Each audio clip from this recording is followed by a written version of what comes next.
네, 불임절이라는 이 단어가 아마 이제 교회를 오래 다니셨어도 또 에스더서를 잘 읽지 않았다면 좀 생소한 단어로 들릴 것입니다. 오늘 이 불임절의 의미에 대해서 좀 우리가 함께 살펴보며 은혜를 누리고자 합니다.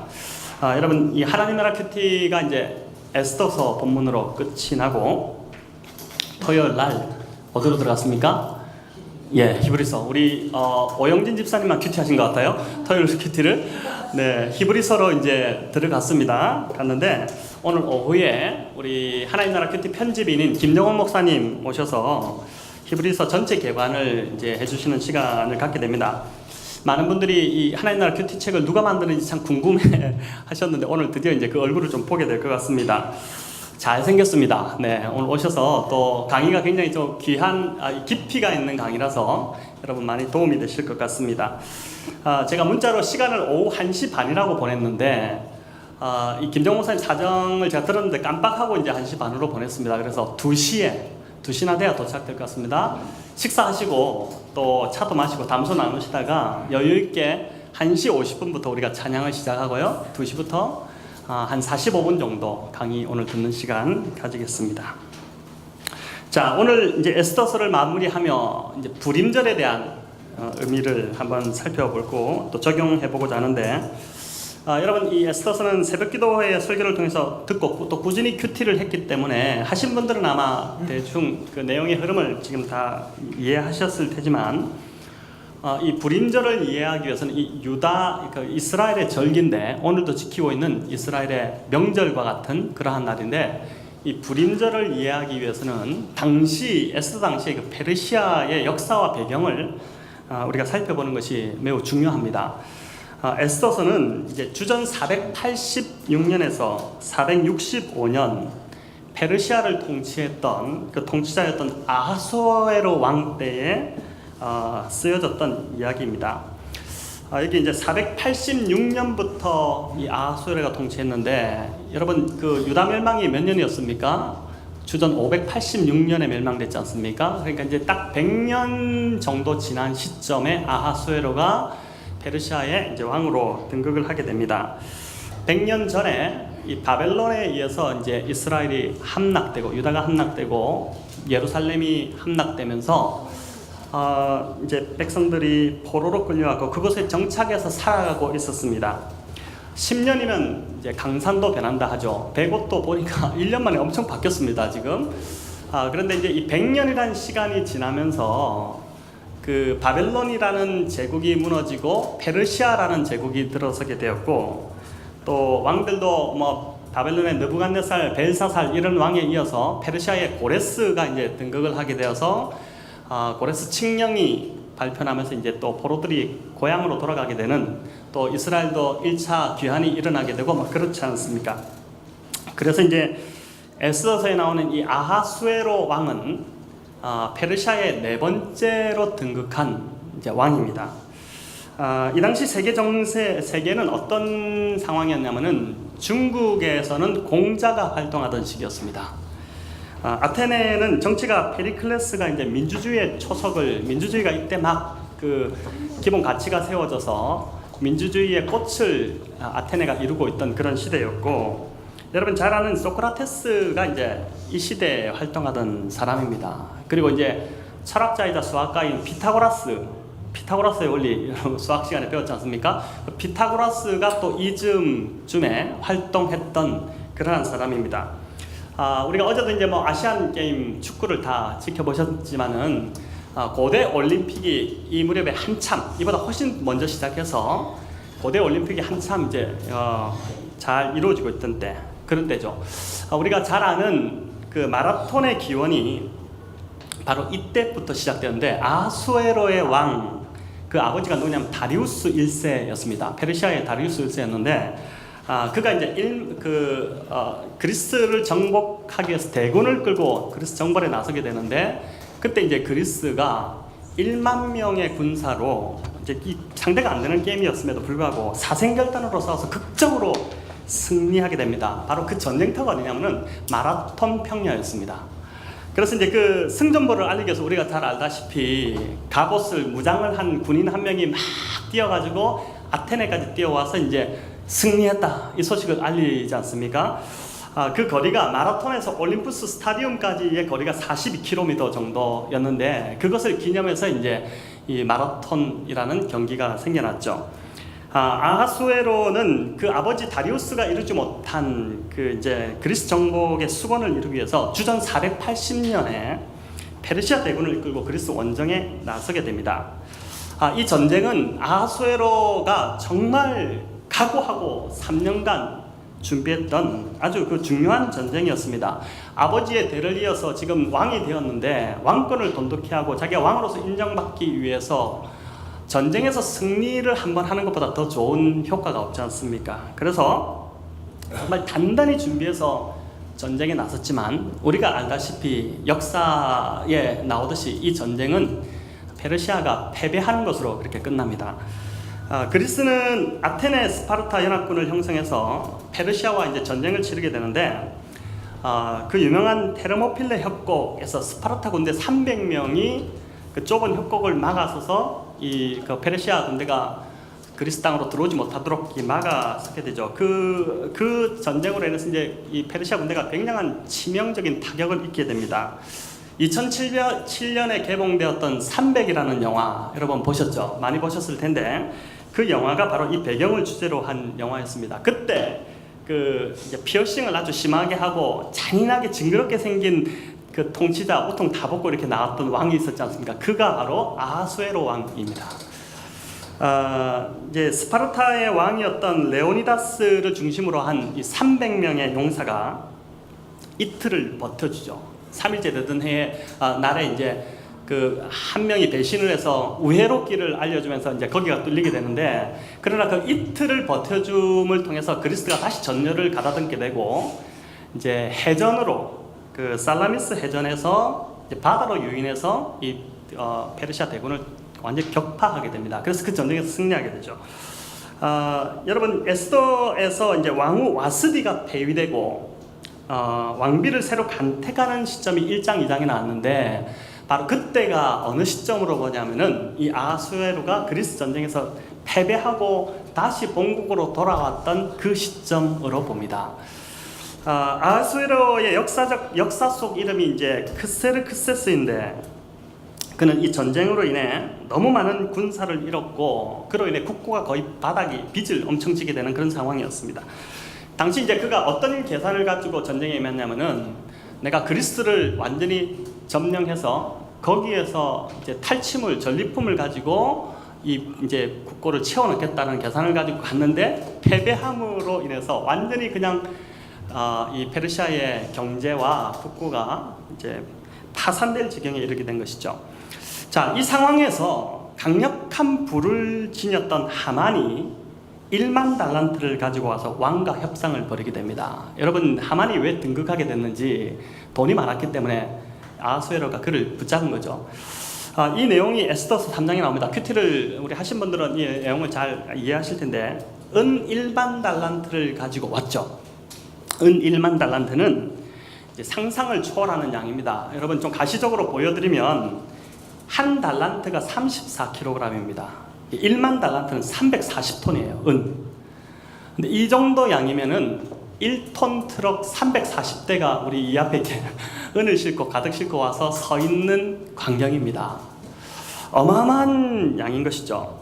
아하수에로는 선택의 여지가 없었습니다. 전쟁으로 손해본 이 국가 타경에 이른 이 국가를 다시 일으킬 수 있는 돈이었기 때문에 그가 이제 그것을 받아들이게 되죠. 하만은 전쟁에 실패해서 실권을 잃어가는 이 아하수에로 왕 그에게 어떻게 접근하면 될지를 알고 이제 들어온 것입니다.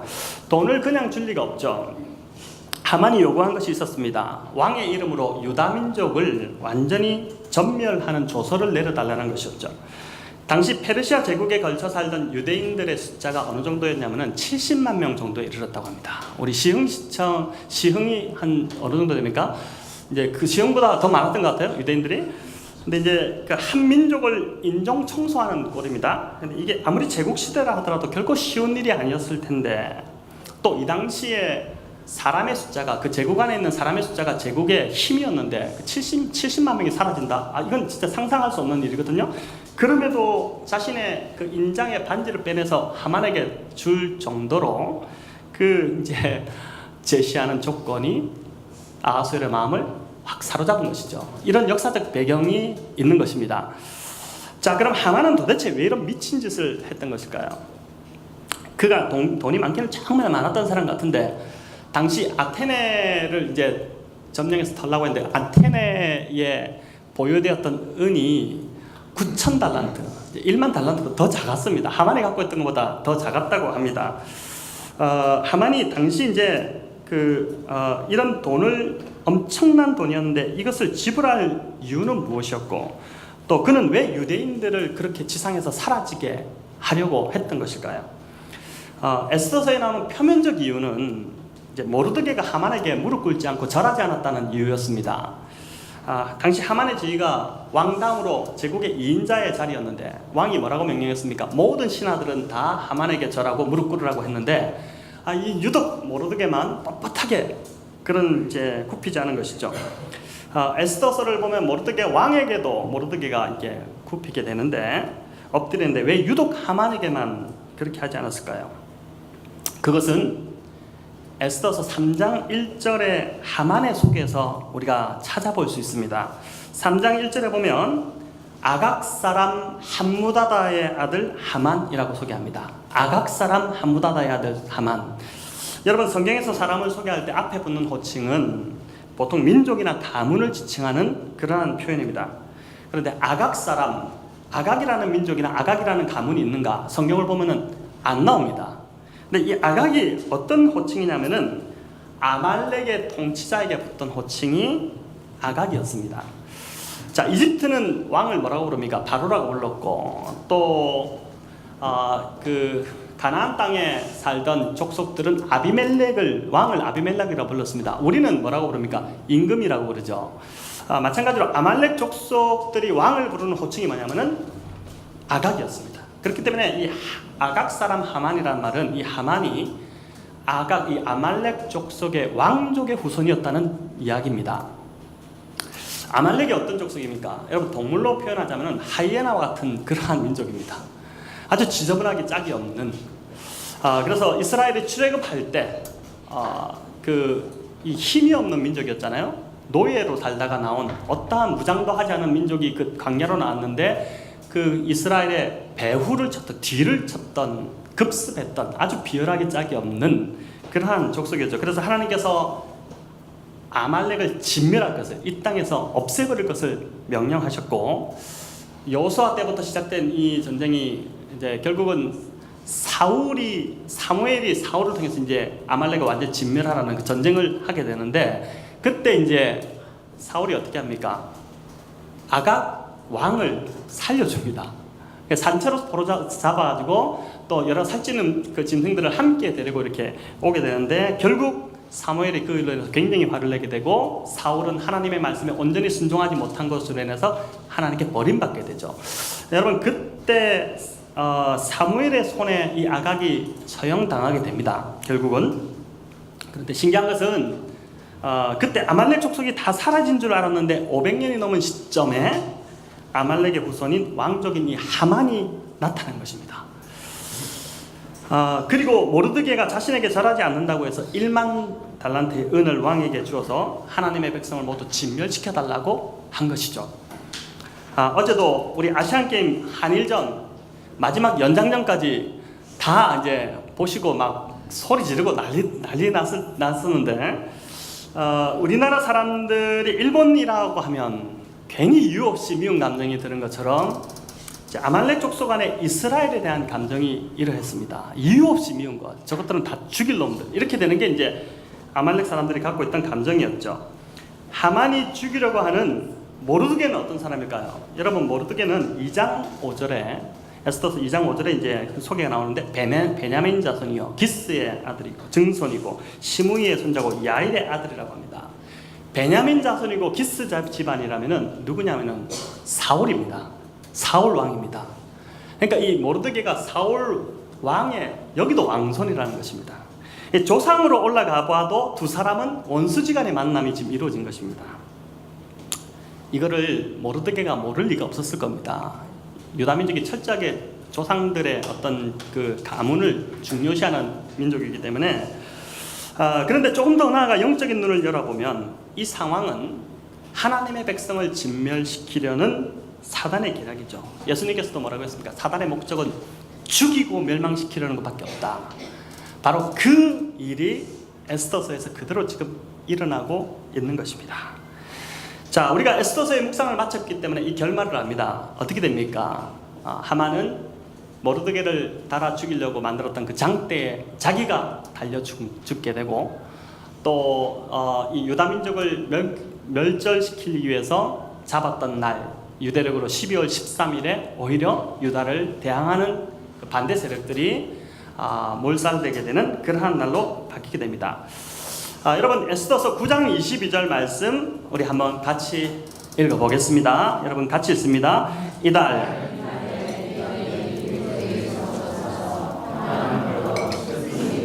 기쁨이 되고 애통이 변하여 길한 날이 되었으니 이 두 날을 지켜 잔치를 베풀고 즐기며 서로 예물을 주며 가난한 자를 구제하라 하며.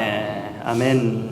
자, 12월 13일 하루 동안 유다인들이 대적자를 죽인 숫자만 해도 도산 수성에서 500명이었습니다.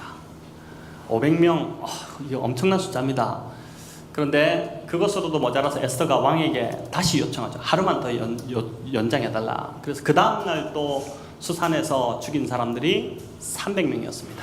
그런데 페르시아 전역을 걸쳐서 몇 명이 죽어나갑니까? 12월 13일 하루만 해도 7만 5천 명이 유다를 멸시했던 그 대적자들이 다 처형되게 됩니다. 여러분, 이를 기념한 날이 유대인의 명절인 부림절입니다. 부림이라는 말은 아카디아, 일종의 바벨론 언어의 하나인 언어인데 푸르라는 말에서 이제 유래가 되었습니다. 그 뜻은 제비 뽑다는 뜻입니다. 제비 뽑다.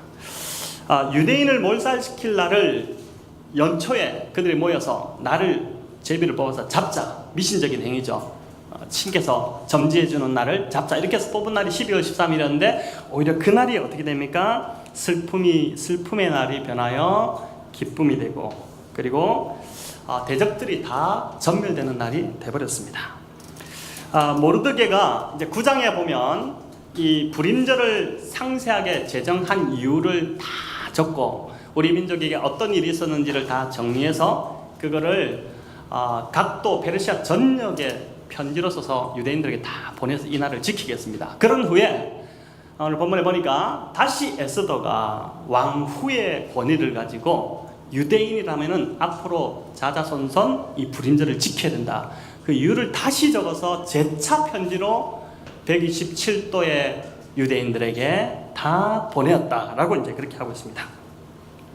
자, 여기서 우리가 이제 오늘 이 말씀을 통해 좀 알아보려고 하는 것이 불임절이 유대인들에게 어떤 의미가 있는가.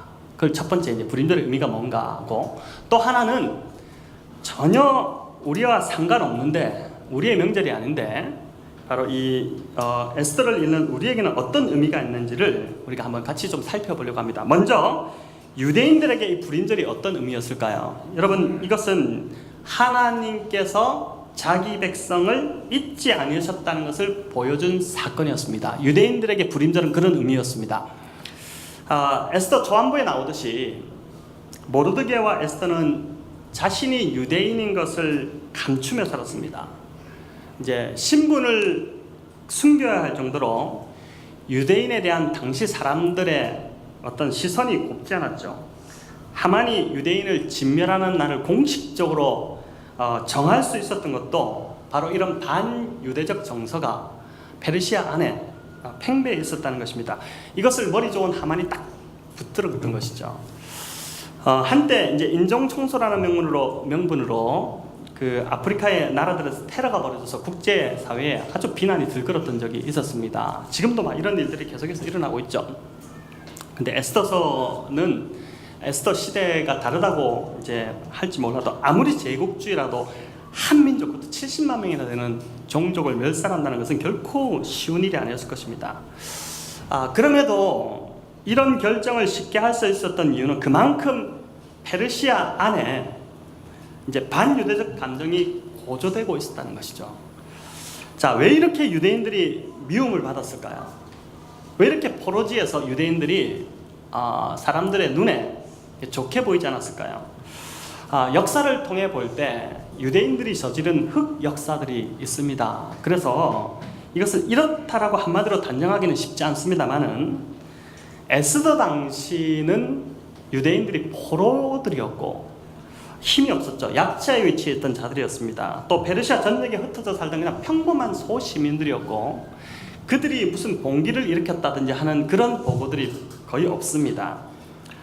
이를 볼 때 이들이 미움받은 이유가 이제 우리가 추정을 해보면 그 하나님 한 분만을 섬기는 신앙, 그 당시만 하더라도 페르시아만 해도 어떻습니까? 여러 신들이 많았고, 또 로마 시대 때 베드로 전후서를 볼 때 어떻습니까? 그 당시에 참 성실하게 살아갔던 그리스도인들이 황제를 숭배하지 않는다는 것 때문에 황제 숭배 그 일만 되면은 항상 괴롭힘을 당해서 쫓겨나서 나그네로 살아야 되는 이런 상황이었지 않습니까? 그렇기 때문에 분명한 한 가지 사실은 하나님 나라의 가치와 그 신앙과 세상의 가치가 반드시 충돌할 수밖에 없는 구조 속에서 이들이 살아갔다는 것입니다. 오늘날이야 종교의 자유가 많습니다. 여러분, 우리가 훨씬 더 신앙생활을 좀 어떻게 보면 쉽게 한다고 볼 수 있겠죠. 근데 이 당시만 하더라도 종교의 자유가 그렇게 많지 않은 상황이었습니다. 자, 요한복음 15장 18절 19절에서 주님이 이렇게 말씀하셨죠. 우리 같이 한번 읽어볼까요? 세상이 너희를 미워하면 너희보다 먼저 나를 미워한 줄을 알라. 너희가 세상에 속하였으면 세상이 자기의 것을 사랑할 것이나 너희는 세상에 속한 자가 아니요 도리어 내가 너희를 세상에서 택하였기 때문에 세상이 너희를 미워하느니라. 아멘. 당시 유대인들 역시 하나님 나라 백성으로서의 그 정체성을 드러내며 살아가게 되면 반드시 이런 충돌이 있었던 것입니다. 이것은 이 시대만이 아니라 초대교회 시대도 그렇고 역사를 통해서 계속 있었던 일이고, 오늘도 우리야 뭐 오늘 교회 온다고 밖에서 무슨 총을 들고 이런 일이 없지만은 지금도 지구의 여러 나라들에서는 예배를 드리기 위해서 목숨을 걸어야 되는 그런 상황이 많은 것이죠. 그들은 또한 그렇기 때문에 이 유대인들은 상당히 심하게 위축되어 있었습니다. 과연 하나님이 우리를 기억은 하시는가? 하나님이 지금 흩어져 사는 아주 소수민족에 불과한 우리에게 관심이 있기는 하신 것인가? 여러분, 이런 그 질문에 스스로 답을 하지 못하면서 위축되어 포로지에서 살아가던 자들이 에스더 당시의 유대인들이었습니다. 이런 유대인들에게 불임절 사건은 큰 위로와 격려로 다가온 것입니다. 오늘 30절을 보시면 이렇게 말하죠. 에스더가 화평과 진실한 말로 편지를 써서 아하수에로의 나라 127지방에 있는 모든 유다인들에게 보냈다는데, 화평과 진실한 말, 이거 세 번역을 보면은 위로와 격려의 말이 담긴 편지라고 합니다. 위로와 격려의 말이 담긴 편지. 여러분, 이 번역이 훨씬 좋습니다. 죽을 날을 받아놓고 사형선고 받은 거나 마찬가지입니다. 여러분, 사형선고를 받았다고 생각해 보십시오. 얼마나 두렵고 허무하고 막 그렇겠습니까? 그런 상황에서 슬픔이 변하여 기쁨이 되고 애통이 변하여 잔치날이 되는 기적을 그들이 경험했으니 어찌 위로와 힘을 얻지 않았겠습니까? 진짜 하나님이 우리 이 백성을 잊지 않으셨다. 우리를 기억하고 계셨구나. 하나님이 우리를 정말 사랑하시는구나. 변함없는 그 약속이 변함없구나. 그 언약이 아브라함과 맺었던 언약이 우리가 그걸 붙들고 지금까지 살아가고 있는데 그것이 변함이 없구나 라는 것을 다시 확인한 날, 그러니까 얼마나 이 날이 기뻤겠어요. 여러분, 불임절은 바로 이 하나님을 기억하도록 하기 위해 자손 대대로 지키도록 한 것입니다. 지금도 이스라엘은 이 불임절을 구약의 3대 절기와 함께 민족의 명절로 지키고 있습니다. 지키면서 이런 마음으로 지키는 것이죠. 각자의 자리에서 어려움에 처한 자들, 자신들을 하나님이 결코 버리지 않으실 것이다. 반드시 나는 이 어려움에서 놓이게 되고 하나님의 구원을 내가 경험하게 될 것이다. 이런 마음으로 이런 하나님에 대한 믿음을 세우는 날로 모여서 불임절을 지키면서 이 에스더서를 그날 읽어나갑니다. 여러분, 우리 곧 이제 9월에 추석이 있는데 민족의 대이동이 있게 되고 하잖아요. 어떻게 보냅니까? 집에 가서 친척들 만나면은 항상 배탈 나죠. 오래간만에 막 가식하게 되고, 또 뭐 그렇게 처음에 반가운데 또 시간 지나면 결국은 TV 앞에 다 모여 앉아 있고, 어떤 집은 고스톱 치고 막 술 마시고 이렇게 하지 않습니까? 여자들만 또 죽어나고 막. 근데 이스라엘이 참 위대하지 않습니까? 1년에 하루를 불임절로 잡아가지고 하나님이 우리 민족 가운데 어떻게 하셨는지 이 에스더서를 읽으면서 그 하나님에 대한 믿음을, 내가 지금 비록 어려움을 겪고 있지만 내가 이 어려움에서 반드시 놓이게 될 것이다. 왜냐하면 하나님이 살아계시고 하나님이 나를 여전히 잊지 아니하셨고 나를 인도해 가신다는 이 하나님에 대한 믿음을 다시 세우는 한날을 민족 전체가 같이 다 지내고 있으니까 얼마나 위대합니까, 여러분. 그래서 유대인들 함부로 우리가 얕볼 민족이 아닙니다. 자, 이제 불임절의 두 번째 의미로 바로 오늘 에스더서를 읽는 우리에게 이것이 어떤 의미가 있는가, 이것을 좀 살펴보고자 합니다. 여러분, 불임절이 유대인들에게만 해당되는 명절이고 유대인 이야기인데, 그렇기 때문에 왜 에스더서를 성경 66권의 정경으로 포함시켜야 되는 이 논의가 계속 많았습니다. 에스더서의 내용이 모든 인류를 향한 보편적인 내용이 아니라 그냥 한 민족의 이야기지 않느냐, 그걸 왜 실어야 되느냐. 그래서 이제 종교개혁자 마틴 루터 같은 경우도 굉장히 에스더서가 성경의 구약에 실리는 것을 불편하게 표현하기도 하고 했다고 합니다. 그런데 가만히 생각해 보면 구약의 책들 중에서요, 그 어떤 책보다 에스더서는 오늘날 성도들의 모습과 깊은 관련이 있습니다. 여러분, 오늘날 성도들이 살아가는 이 세상이 에스더 시대만큼, 에스더 시대에 하나님의 백성들이 참 핍박받고 했던 것처럼 교회와 복음에 대해서 굉장한 강한 거부감을 오늘 이 시대가 보이고 있습니다. 불과 30년 전만 해도요, 교회 다닌다고 하면은 믿어줬습니다. 그리스도인들이 보증수표가 되던 때가 있었죠. 교회 다니는 사람은 역시 다르다. 참 교회 다니는 사람 달라. 참 선해. 이런 말을 많이 들었습니다. 복음을 전하니까 당연히 그들에게 영향력 있게 전해지고 했는데, 오늘날은 복음에 대해서 또 교회에 대해서 굉장히 대하는 시선이 싸늘할 뿐만 아니라 적대적이기까지 합니다. 기독교인이라는 사실 하나만으로 미움을 당합니다. 여러분, 제가 10대 사역을 이제 오랫동안 했지만은 학교에서 아이들이 이렇게 내가 예수 믿는다고 드러냈다가 왕따 당하는 일들이 종종 많았습니다. 자기가 신앙인이라는 것을 식사 시간에 기도하고 있으면 애들 와가지고 장난치고 뭐 이런 것들. 그러면서 이제 신앙을 지켜낸다는 것이 참 쉽지 않았는데, 여러분, 물론 이렇게 되기까지 그동안 교회와 그리스도인들이 잘못한 부분이 참 많습니다만은, 그리스도인들이 자신의 정체성을 드러내고 참 사는 것이 쉽지 않은 것이 오늘의 모습입니다. 그래서 이제 오늘날 그리스도인들의 모습을 가만히 보면, 여러분들의 모습, 저와 여러분들의 모습을 가만히 보면 복음에 대해서 적극적이 되기보다는 수동적이고, 또 드러내기보다는 숨고 싶고, 신앙을 개인적 차원에서만 좀 머물고 싶은 것, 그런 유혹을 받는 것이 우리의 신앙의 현 주소라고 볼 수 있습니다. 여러분, 에스더서는 이런 우리를 동일하게 어떻게 해요? 위로하고 격려하는 말씀입니다. 우리가 그리스도인의 정체성을 드러내는 때에 소극적이 되는 이유, 그 이유가 세상의 시선, 세상의 냉대, 이런 것도 있겠지만 더 큰 이유를 가만히 한번 생각해 보면 뭐가 있냐면은, 내 안에 복음에 대한 확신이 점점 사라지기 때문, 그것은 아닌지를 한번 생각해 볼 필요가 있습니다. 여러분, 내가 매일 하나님의 살아계심을 경험하고 또 그분의 인도하심을 체험하고 있다면 우리의 입술에서는 자연스럽게 하나님에 대한 이야기가 많이 나올 수밖에 없습니다. 그렇죠? 사람들을 만나면요, 내가 어저께 하루 동안 하나님이 내 삶에 행하신 놀라운 일들이 있다면은 흥분돼요. 나누고 싶어요. 하나님이 나에게 이렇게 하셨어. 그거 나누고 싶어집니다. 또 하나님 자랑하고 싶고, 이런 하나님 한번 믿어봐. 너도 하나님 믿으면 이렇게 잘 될 거야. 이렇게 좀 전하고 싶어지는 게 당연합니다. 뭐라고 그랬습니까? 바울이 항상 기뻐하라. 쉬지 말고 기도하라. 범사에 감사하라. 여러분 진짜 항상 기뻐하고 쉬지 말고 기도하고 범사에 감사하십니까? 이런 것이 내 삶에서 이루어지고 있다면 우리는 세상에서 주눅들지 않을 것입니다.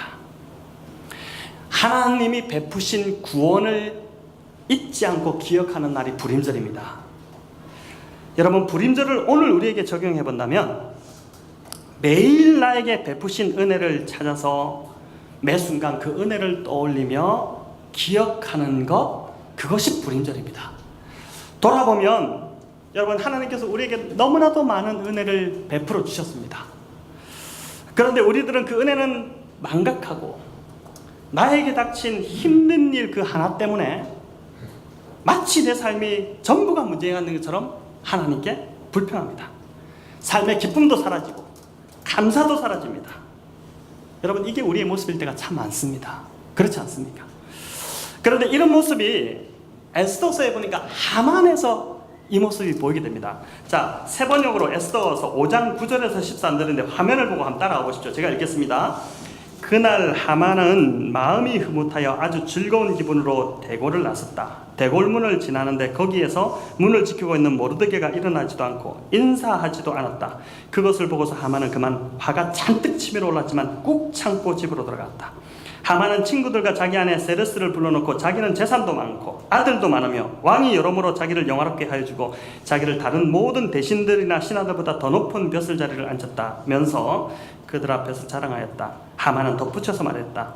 그것뿐인 줄 아는가? 에스더 왕후께서 차린 잔치에 임금님과 함께 초대받은 사람은 나 하나밖에 없다네. 왕후께서는 내일도 임금님과 함께 오라고 나를 초대하셨다네. 그러나 대궐문에서 근무하는 모르드게라는 유다 여성만 보면 뭐라고 합니까? 이 모든 것이 하나도 나에게 만족스럽지 않네. 여러분, 하만은 소위 모든 것을 다 가진 자였습니다. 하만 대단한 인물이었습니다. 왕보다도 더 부자였습니다. 권세, 그 다음에 자식복, 왕에게, 절대자에게 인정, 독차지하고 있었죠. 그런데 그 한 가지, 모르드게가 자신에게 절하지 않았다고 뭐라고 합니까? 이 모든 것이 나에게 하나도 만족스럽지 않다. 여러분, 우리의 모습이 충분히 이러고 있을 수 있습니다. 사실 우리가 구원받고 하나님의 자녀가 되었다는 것, 그 하나만으로 이미 우리는 모든 복을 다 받은 것입니다. 여러분, 이보다 더 큰 복이 어디 있습니까? 예수 믿는 것이 가장 큰 복임에도, 우리가 하나님의 자녀가 된 것이 가장 우리에게 복된 일임에도 불구하고 우리는 하만처럼 나에게 지금 부족한 몇 가지, 나에게 닥친 어려움 몇 가지를 가지고 어떻게 합니까?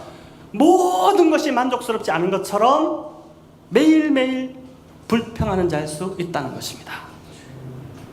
불임절은 하나님의 구원과 하나님이 베푸신 은혜를 기억하고 기념하는 날입니다. 여러분, 주님께서 우리에게 그 은혜를 기억하도록 주신 방편이 뭡니까? 성찬식입니다. 우리가 다음 주에 성찬식을 가지겠지만은, 그러나 주일 한 번 또는 어쩌다 하는 성찬식 한 번으로 그치는 것이 아니라 매일 매 순간 불임절을 우리 삶에서 만들어내야 합니다. 에스더서에서 여러분, 하나님에 대한 언급이 없습니다. 에스더서를 읽어보면 신앙적인 어떤 단어들이 안 나옵니다. 하나님 없습니다. 그렇지만 어떻습니까? 하나님의 일하심으로 가득 차 있는 성경이 바로 에스더입니다.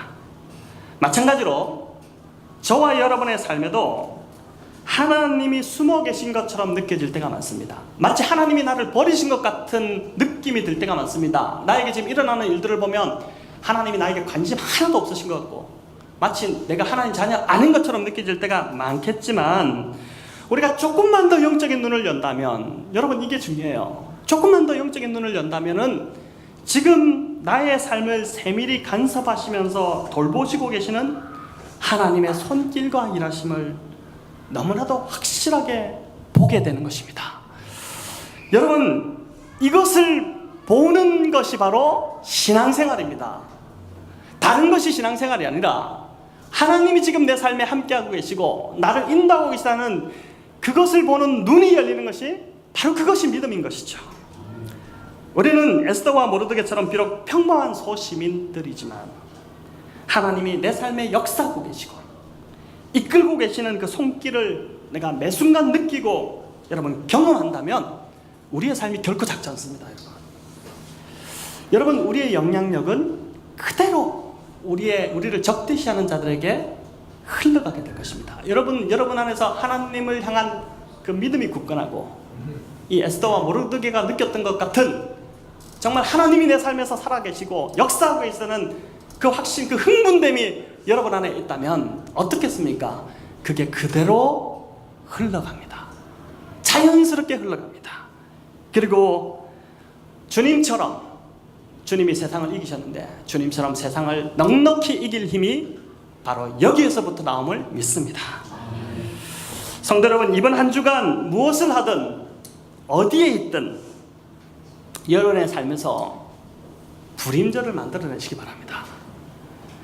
주님이 우리를 사랑하시며 우리를 잊지 않으셨고 우리의 길을 인도하고 계심을 믿으시기 바랍니다.